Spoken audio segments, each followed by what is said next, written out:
दो बैलों की कथा। जानवरों में गधा सबसे ज्यादा बुद्धिहीन समझा जाता है। जब हम किसी आदमी को पहले दर्जे का बेवकूफ कहना चाहते हैं तो उसे गधा कहते हैं।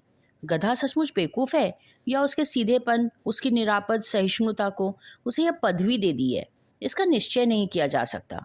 गाय सींग मारती है, ब्याई हुई गाय तो अनायास ही सींगने का रूप धारण कर लेती है। कुत्ता भी बहुत गरीब जानवर है, लेकिन कभी कभी उसे भी क्रोध आ जाता है। किंतु गधे को कभी क्रोध करते नहीं सुना, न देखा। जितना चाहे गरीब को मारो, चाहे जितनी खराब सड़ी हुई घास सामने डाल दो, उसके चेहरे पर कभी असंतोष की छाया नहीं दिखाई देगी। वैशाख में चाहे एक आध बार कुलेल कर लेता हो, लेकिन हमने तो कभी खुश होते नहीं देखा। उसके चेहरे पर एक विषाद स्थायी रूप से रहता है। दुख सुख हानि लाभ किसी भी दशा में बदलते नहीं देखा। ऋषियों मुनियों में जितने गुण हैं सब उसमें पराकाष्ठा तक पहुंच गए, पर आदमी उसे बेवकूफ़ी कहता है। सद्गुणों का इतना अनादर कहीं नहीं देखा। कदाचित सीधापन संसार के लिए उपयुक्त ही नहीं है। देखिए ना, भारतवासियों की अफ्रीका में क्या दुर्दशा हो रही है। क्यों अमेरिका उन्हें घुसने नहीं देता। बेचारे शराब नहीं पीते, चार पैसे कुछ समय के लिए बचा कर रखते हैं, जी तोड़कर काम करते हैं, किसी से लड़ाई झगड़ा भी नहीं करते, चार बातें सुनकर गम खा कर जाते हैं, फिर भी बदनाम है। कहा जाता है वे जीवन के आदर्श को नीचा करते हैं। अगर वे भी ईंट का जवाब पत्थर से देना सीख जाते तो शायद सभ्य कहलाते। जापान की मिसाल सामने है। एक ही विजय ने उसे संसार की सभ्य जातियों में गण्य बना दिया। लेकिन गधे का एक छोटा भाई और है जो उससे कम ही गधा है, और वह है बैल। जिस अर्थ में हम गधे का प्रयोग करते हैं, कुछ उसी से मिलते जुलते अर्थ में बछिया का ताऊ का भी प्रयोग करते हैं। कुछ लोग बैल को शायद बेवकूफ़ों में सर्वश्रेष्ठ कहेंगे, मगर हमारा विचार ऐसा नहीं है। बैल कभी कभी मारता भी है, कभी कभी अड़ियल बैल भी देखने में आता है, और भी कई रीतियों से अपना असंतोष प्रकट कर देता है। एतवव उसका स्थान गधे से नीचा है। झूरी काची के दोनों बैल के नाम थे हीरा और मोती। दोनों पछाई जाति के थे, देखने में सुंदर, काम में चौकस, डील में ऊंचे। बहुत दिनों साथ रहते रहते दोनों में भाईचारा हो गया। दोनों आमने सामने या आसपास बैठे एक दूसरे से मूक भाषा में विचार विनिमय करते। एक दूसरे के मन की बात कैसे समझ जाता हम नहीं कह सकते। अवश्य ही उनमें कोई ऐसी गुप्त शक्ति थी जिससे जीवों में श्रेष्ठता का दावा करने वाला मनुष्य वंचित है। दोनों एक दूसरे को चाट कर सूंघ कर अपना प्रेम प्रकट करते। कभी कभी दोनों सिंग भी मिला लेते, विग्रह के नाते से नहीं, केवल विनोद के भाव से, आत्मीयता के भाव से। जैसे दोनों में घनिष्ठता होते ही धौल धप्पा होने लगता है। उनके दोस्ती कुछ फुसफुसी, कुछ हल्की सी रहती इसके बिना, जिस पर ज़्यादा विश्वास नहीं किया जा सकता। जिस वक्त ये दोनों बैल हल या गाड़ी में जोत दिए जाते और गर्दन हिला हिलाकर चलते, उस वक्त हर एक की यही चेष्टा होती कि ज़्यादा से ज़्यादा बोझ मेरे ही गर्दन पर हो। दिन भर के बाद दोपहर या संध्या को दोनों खुलते तो एक दूसरे को चाट चूट कर अपनी थकान मिटा लेते। नांद में खली भूसा पड़ जाने के बाद दोनों उठते, साथ में मुंह डालते, साथ में बैठते। एक मुंह हटा लेता तो दूसरा भी हटा लेता। संयोग की बात, जूरी ने एक बार गोई को ससुराल भेज दिया। बैलों को क्या मालूम कि वे क्यों भेजे जा रहे हैं, समझे मालिक ने भेज दिया। अपना या बेचे जाना उन्हें अच्छा या बुरा लगा, कौन जाने, पर झूरी के साले गया को घर तक गोई ले जाने में दांतों पसीना आ गया। पीछे से हाँकता तो दोनों दाएं बाएं भागते, पगहे पकड़कर आगे से खींचता तो दोनों पीछे जोड़ लगाते, मारता दोनों सिंग नीचे करके हुंकारते। अगर ईश्वर ने उन्हें वाणी दी होती तो झूरी से पूछते, तुम हम गरीबों को क्यों निकाल रहे हो? हमने तो तुम्हारी सेवा करने में कोई कसर नहीं उठा रखी। अगर इतनी मेहनत से काम नहीं चल रहा था तो और ले लेते। हमें तो तुम्हारी चाकरी में मर जाना भी कबूल था। हमने कभी दाने चारे की शिकायत नहीं की। तुमने जो खिलाया सिर झुका कर खा लिया, फिर तुमने इस जालिम के हाथे क्यों भेज दिया? संध्या समय दोनों बैल अपने नए स्थान पर गए। दिन भर के भूखे थे, लेकिन जब नांद में लगाए गए तो एक ने भी उसमें मुंह ना डाला। दिल भारी हो रहा था। जिसे उन्होंने अपना घर समझता था, आज उनसे छूट गया। यह नया घर, नया गांव, नए आदमी उन्हें बेगानों से लगने लगे। दोनों ने अपनी मुख भाषा में सलाह की, एक दूसरे को कनखियों से देखा और लेट गए। जब गांव में सोता पड़ गया तो दोनों ने जोर मारकर पगहे उड़ा डाले और घर की तरफ भागे। पगहे बहुत मजबूत थे, अनुमान न हो सकता था कि कोई बैल उन्हें तोड़ पाएगा, पर इन दोनों ने उस समय दूनी शक्ति आ गई थी। एक एक झटके में रस्सियां टूट गई। झूरी प्रातःकाल सोकर उठा तो देखा दोनों बैल चरनी पर खड़े हैं। दोनों की गर्दन में आधा आधा गराव लटक रहा है, घुटने तक पांव कीचड़ में भरे हैं और दोनों की आंखों में विद्रोह में स्नेह भी झलक रहा था। झूरी बैलों को देखकर स्नेह से गदगद हो गया, दौड़कर उन्हें गले लगा लिया। प्रेमालिंगन और चुंबन का वह दृश्य बड़ा ही मनोहर था। घर और गांव के लड़के जमा हो गए, तालियां बजा बजा कर स्वागत करने लगे। गांव के इतिहास में यह घटना अभूतपूर्व ना होने पर भी महत्वपूर्ण थी। बाल सभा ने निश्चय किया, दोनों पशु वीरों को अभिनंदन पत्र देना चाहिए।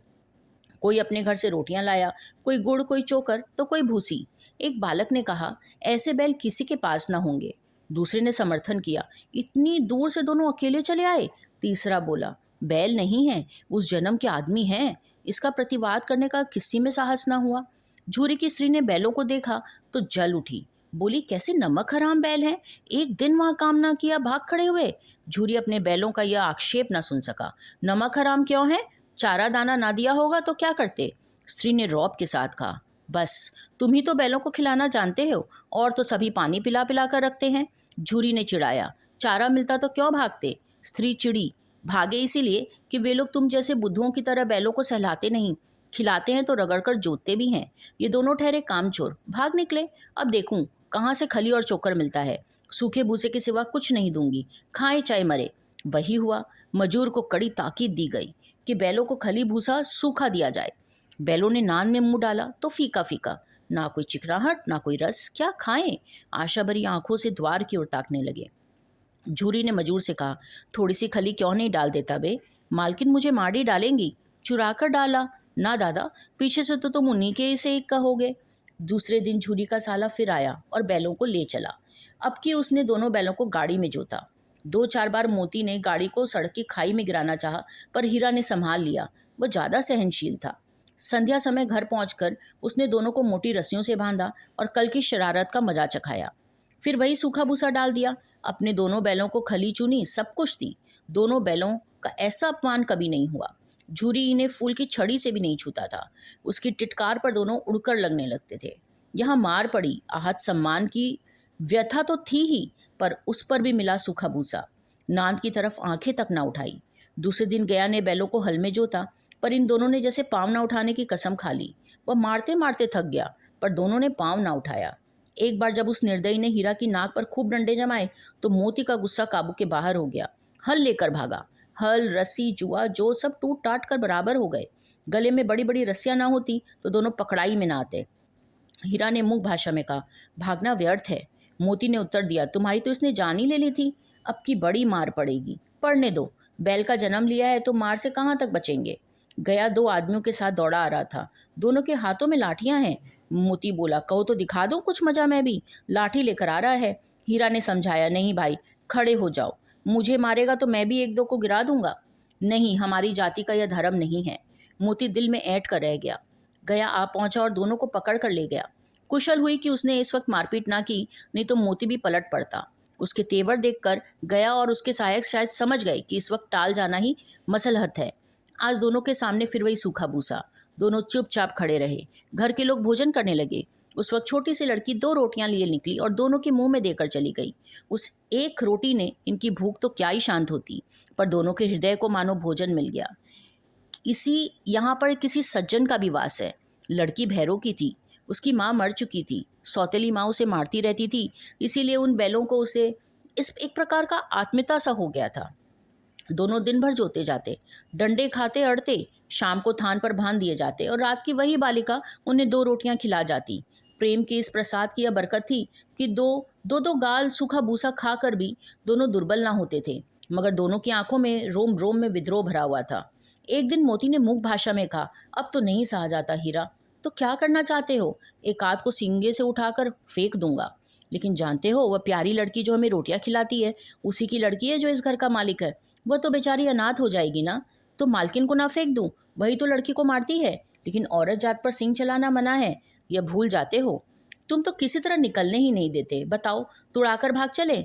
हाँ, मैं यह स्वीकार करता हूँ, लेकिन इतनी मोटी रस्सी कैसे टूटेगी? इसका एक उपाय है। पहले रस्सी को थोड़ा थोड़ा चबा लो, फिर एक झटके में जाती है।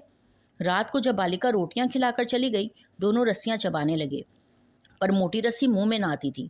बेचारे बार बार जो लगाकर रह जाते। सहसा घर का द्वार खुला, वही लड़की निकली। दोनों सिर झुकाकर उसका हाथ चाटने लगे। दोनों की पूंछें खड़ी हो गई। उसने उनके माथे सहलाए और बोली, खोल देती हूँ, चुपके से भाग जाओ, नहीं तो यहाँ लोग मार डालेंगे। आज घर में सलाह हो रही थी कि इनकी नाकों में नाथ डाल दी जाए। उसने गराव खोल दिया, पर दोनों चुपचाप खड़े रहे। मोती ने अपनी भाषा में पूछा, अब चलते क्यों नहीं? हीरा ने कहा, चले तो, लेकिन कल इस अनाथ पर आफत आएगी। सब इसी पर संदेह करेंगे। सहसा बालिका चिल्लाई, दोनों फूफा वाले बैल भागे जा रहे हैं। ओ दादा, दादा, दोनों बैल भाग रहे हैं, जल्दी दौड़ो। गया हड़बड़ाकर भीतर से निकला और दोनों बैलों को पकड़ने चला। वे दोनों बैल भागे। गया ने पीछा किया और तेज। गया ने शोर मचाया। फिर गांव के कुछ आदमियों को भी साथ लेने के लिए लौटा। दोनों मित्रों को भागने का मौका मिल गया। सीधे दौड़ते चले गए, यहाँ तक कि मार्ग का ज्ञान ही न रहा। जिस परिचित मार्ग से आए थे उसका तो पता ही नहीं। नए नए गांव मिलने लगे। तब दोनों एक खेत के किनारे खड़े होकर सोचने लगे, अब क्या करना चाहिए। हीरा ने कहा, मालूम होता है राह भूल गए। तुम तो बेतहाशा भागे, वहीं उसे मार गिराना था। अरे उसे मार गिराते तो दुनिया क्या कहती। वह अपना धर्म छोड़ दे, लेकिन हम अपना धर्म क्यों छोड़े। दोनों भूख से व्याकुल थे। खेत में मटर खड़ी थी, चरने लगे। रह रहकर आहट से ले लेते कि कोई आता तो नहीं है। जब पेट भर गया, दोनों ने आज़ादी का अनुभव किया तो मस्त होकर उछलने कूदने लगे। पहले दोनों ने डकार ली, फिर सिंग मिलाए, एक दूसरे को ठेलने लगे। मोती ने हीरा को कई कदम पीछे हटा दिया, यहाँ तक कि वह खाई में गिर गया। तब उसे क्रोध भी आया, संभल कर उठा, फिर मोती से मिल गया। मोती ने देखा खेल में झगड़ा हुआ चाहता है तो किनारे हट गया। अरे यह क्या, कोई सांड डोंकता चला आ रहा है। हाँ, सांड ही है। वह सामने आ गया। दोनों मित्र बंगले झांकने रहे। सांड पूरा हाथी था। उससे भिड़ना जान से हाथ धोना है, लेकिन ना भिड़ने पर भी तो जान नहीं बचती नजर आ रही थी। इन्हीं की तरफ आ रहा था। कितनी भयंकर सूरत है। मोती ने मूक भाषा में कहा, बुरे फंसे, जान बचेगी, कोई तो उपाय सोचो। हीरा ने चिंतित स्वर में कहा, अपने घमंड में भूला हुआ है, आरजू विनती तो नहीं सुनेगा, भाग क्यों न चले। भागना कायरता है तो फिर यहीं मरो। बंदा तो 9 2 11 होता है, और जो दौड़ाए तो फिर कोई उपाय सोचो जल्द। उपाय यही है कि उस पर दोनों जने एक साथ चोट करें। मैं आगे से रगेड़ता हूँ, तुम पीछे से रगेदो। दोहरी मार पड़ेगी तो भाग खड़ा होगा। मेरी ओर झपटे तो तुम बगल से उसके पेट में सिंग उसेड़ देना। जान जोखिम में है, पर दूसरा कोई उपाय भी तो नहीं है। दोनों मित्र जान हथेलियों पर लेकर लपके। सांड को भी संगठित शत्रुओं से लड़ने का तजुर्बा नहीं था। वह तो एक शत्रु से मल्लयुद्ध करने का आदी था। जो ही हीरा पर झपटा, मोती ने पीछे से दौड़ाया। सांड उसकी तरफ मुड़ा तो हीरा ने रगेड़ा। सांड चाहता कि एक एक करके दोनों को गिरा ले, पर ये दोनों भी उस्ताद थे, उसे वह अवसर ही ना देते थे। एक बार सांड झल्लाकर हीरा का अंत कर देने के लिए चला कि मोती ने बगल में आकर पेट में सिंग भोंक दिया। सांड क्रोध में आकर पीछे फिरा तो हीरा ने दूसरे पहलू में सिंग चुबा दिया। आखिर बेचारा जख्मी होकर भागा और दोनों मित्रों ने दूर तक उसका पीछा किया, यहाँ तक कि सांड बेदम होकर गिर पड़ा। तब दोनों ने उसे छोड़ दिया। दोनों मित्र विजय के नशे में झूमते चले जा रहे थे। मोती ने अपनी सांकेतिक भाषा में कहा, मेरा तो जी चाहता है कि बच्चे को मार ही डालूं। हीरा ने तिरस्कार किया, गिरे हुए बैरी पर सिंग नहीं चलाना चाहिए। यह सब ढोंग है। बैरी को ऐसा मारना चाहिए कि फिर ना उठे। अब घर कैसे पहुंचेंगे वह सोचो, पहले कुछ खा लें तो सोचे। सामने मटर का खेत तो था ही। मोती उसमें घुस गया। हीरा मना करता रहा पर उसने ना सुनी। अभी दो ही चार ग्रास खाए थे कि 2 आदमी लाठियां लिए दौड़ पड़े और दोनों मित्रों को घेर लिया। हीरा तो मेर पर था, निकल गया। मोती सींचे हुए खेत में था, उसके खुर कीचड़ में धंसने लगे। नहीं भाग सका, पकड़ लिया। हीरा ने देखा संगी संकट में है तो लौट पड़ा। फंसेंगे तो दोनों फंसेंगे। रखवालों ने उसे भी पकड़ लिया। प्रातःकाल दोनों मित्र कौंजी हाउस में बंद कर दिए गए। दोनों मित्रों को जीवन में पहली बार ऐसा साबिका पड़ा कि सारा दिन बीत गया और खाने को एक तिनका भी नहीं मिला। समझ में नहीं आता था यह कैसा स्वामी है। इससे तो गया फिर भी अच्छा है। यहाँ कई भैंसें थी, कई बकरियां, कई घोड़े, कई गधे, पर किसी के सामने चारा नहीं था। सब जमीन पर मुर्दों की तरह पड़े थे। कई तो इतने कमजोर हो गए थे कि खड़े भी नहीं हो सकते थे। सारा दिन दोनों मित्र फाटक की ओर टकटकी लगाए ताकते रहे, पर कोई चारा लेकर आता न दिखाई दिया। तब दोनों ने दीवार की नमकीन मिट्टी चाटनी शुरू की, पर इससे क्या तृप्ति होती। रात को जब कुछ भोजन नहीं मिला तो हीरा के दिल में विद्रोह की ज्वाला दहक उठी। मोती से बोला, अब तो नहीं सहा जाता मोती। मोती ने सिर लटकाए हुए जवाब दिया, मुझे तो मालूम होता है प्राणी निकल रहे हैं। इतनी जल्द हिम्मत ना हारो भाई, यहाँ से भागने का कोई उपाय निकालना चाहिए। आओ दीवार तोड़ डाले। मुझे तो अब कुछ नहीं होगा। बस इसी बूते पर अकड़ते थे, सारी अकड़ निकल गई। बाड़े की दीवार कच्ची थी, हीरा मजबूत तो था ही। अपने नुकीले सिंग दीवार में गड़ा दिए और जोर मारा तो मिट्टी का एक चिप्पड़ निकल आया। फिर तो उसका साहस बढ़ा। उसने दौड़ दौड़ कर दीवार पर चोटें की, हर चोट में थोड़ी थोड़ी मिट्टी गिराने लगा। उसी समय कौंजी हाउस का चौकीदार लालटेन लेकर जानवरों की हाजिरी लेने निकला। हीरा का उज्जड़पन देखकर उसने कई डंडे रसीद किए और मोटी सी रस्सी से बांध दिया। मोती ने पड़े पड़े कहा, आखिर मार खाई, क्या मिला। अपने बूते भर का जोर तो मार दिया, ऐसा जोर मारना किस काम का कि बंधन में पड़ गए। जोर तो मारता ही जाऊंगा, चाहे कितना ही बंधन पड़ता जाए। जान से हाथ धोना पड़ेगा, कुछ परवाह नहीं, यो भी तो मरना ही है। सोचो दीवार खुद जाती तो कितनी जानें बच जाती। इतने भाई यहाँ बंद है, किसी की देह में तो जान नहीं है। 2-4 दिन में यही हाल रहा तो सब मर जाएंगे। हाँ तो यह बात तो है ही। अच्छा चलो, मैं भी जोर लगाता हूँ। मोती ने भी दीवार में उसी तरह सिंग मारा। थोड़ी सी मिट्टी गिरी और फिर हिम्मत बढ़ी। फिर तो दीवार में सिंग लगाकर इस तरह जोर करने लगे मानो किसी प्रतिद्वंदी से लड़ रहे हैं। आखिर कोई 2-4 घंटे की जोर आजमाई के बाद दीवार ऊपर से लगभग 1 हाथ गिर गई। उसने दूनी शक्ति से दूसरा धक्का मारा तो आधी दीवार गिर पड़ी। दीवार का गिरना था कि अधमरे से पड़े हुए सभी जानवर चेत उठे। तीनों घोड़ियां सरपट भागी, बकरियां निकली, इसके बाद भैंसें भी खिसक गई, पर गधे अभी तक ज्यों के त्यों खड़े थे। हीरा ने पूछा, तुम दोनों क्यों नहीं भाग जाते? एक गधे ने कहा, जो कहीं फिर पकड़ लिए जाए तो? अरे तो क्या हरज है, अभी तो भागने का अवसर है। हमें तो डर लगता है, हम तो यहीं पड़े रहेंगे। आधी रात से ऊपर जा चुकी थी। दोनों गधे अभी तक खड़े ही सोच रहे थे कि भागे या ना भागे, और मोती अपने मित्र को रस्सी तोड़ने में लगा हुआ था। जब वह हार गया तो हीरा ने कहा, तुम जाओ, मुझे यहीं रहने दो, शायद कहीं भेंट हो जाए। मोती की आंखों में आंसू आकर कहा, तुम मुझे इतना स्वार्थी समझते हो हीरा? अब हम दोनों इतने दिनों एक साथ रहे, आज तुम विपत्ति में पड़ गए तो मैं तुम्हें छोड़कर अलग हो जाऊं? हीरा ने कहा, बहुत मार पड़ेगी, लोग समझ जाएंगे कि यह तुम्हारी शरारत है। मोती गर्व से बोला, जिस अपराध के लिए तुम्हारे गले में बंधन पड़ा, उसके लिए अगर मुझे मार पड़े तो क्या चिंता है? इतना तो हो ही गया कि 9-10 प्राणियों की जान बच गई। चलो वो सब आशीर्वाद देंगे। यह कहते हुए मोती ने दोनों गधों को सींगों से मार मारकर बाड़े के बाहर निकाला और तब अपने बंधु के पास आकर सो गया। भोर होते ही मुंशी और चौकीदार, अन्य कर्मचारियों में कैसी खलबली मची। इसके लिखने की कोई जरूरत नहीं, बस इतना ही काफी है कि मोती की खूब मरम्मत हुई और उसे भी मोटी रस्सी से बांध दिया गया।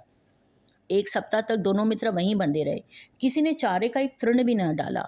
हाँ, एक बार पानी दिखा दिया जाता था, यही उनका आधार था।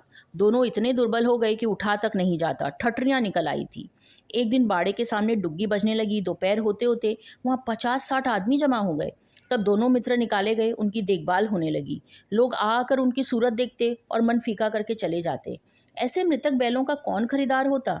सहसा एक दड़ियल आदमी, जिसकी आंखें लाल थी और मुद्रा अत्यंत कठोर, आया और दोनों मित्रों के कुल्हों में उंगली गोद कर मुंशी जी से बातें करने लगा। उसका चेहरा देखकर अंतर्ज्ञान से दोनों मित्रों के दिल कांप गए। वह कौन है जो इन्हें कैसे टटोल रहा है? इस विषय में उन्हें कोई संदेह ना हुआ। दोनों एक दूसरे को भीत नेत्रों से देखा और सिर झुका लिया। हीरा ने कहा, गया के घर से नाहक ही भागे, अब जान ना बचेगी।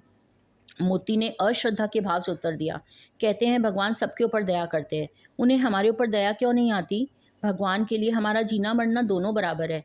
चलो अच्छा ही है, कुछ दिन उसके पास तो रहेंगे। एक बार भगवान ने उस लड़की के रूप में हमें बचाया था, अब नहीं बचाएंगे।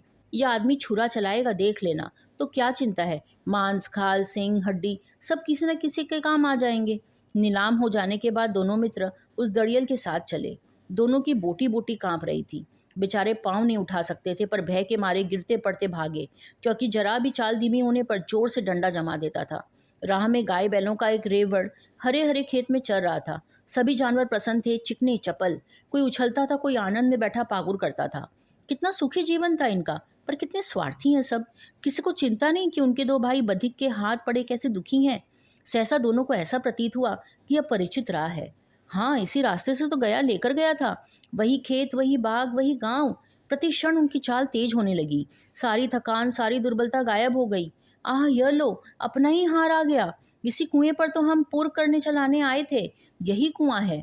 मोती ने कहा, हमारा घर नगीच आ गया। हीरा बोला, भगवान की दया है, मैं तो अब घर भागता हूँ। यह जाने देगा, इसे तो मैं मार गिराता हूँ। नहीं नहीं, दौड़कर थान पर चलो, वहां से हम आगे ना जाएंगे। दोनों उन्मत्त होकर बछड़ों की भांति कुलेल करते हुए घर की ओर दौड़े। वह हमारा थान है, देखो। दोनों बैल अपने थान पर आ गए और खड़े हो गए। दड़ियल भी पीछे पीछे दौड़ा। झूरी द्वार पर बैठा धूप खा रहा था। बैलों को देखते ही दौड़ा और उन्हें बारी बारी से गले लगाने लगा। मित्रों की आंखों में आनंद के आंसू बहने लगे। एक झूरी का हाथ चाट रहा था। दड़ियल ने जाकर बैलों की रस्सी पकड़ ली।